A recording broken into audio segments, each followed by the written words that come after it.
The next thing is decision making. So here, there's something called the RICE model, and I'm not sure if people are familiar with that. But basically what this is that now that we've kind of gone through our whole discovery phase and we have a bunch of ideas, prioritization is something that tends to be an issue.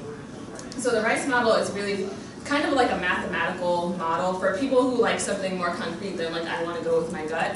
This is something that will help you measure or really define the trade-offs across these 4 areas. So reach, impact, confidence, and effort. So really what that means is that if I have 2 features, or I have maybe 2 products, that I'm debating which one is better, which one should I use, what the RICE model does, it puts math behind the decision. So again, like the numbers could be a little bit subjective, but if you're the type of person who wants to do a little bit more than going with your gut, it's a good way to do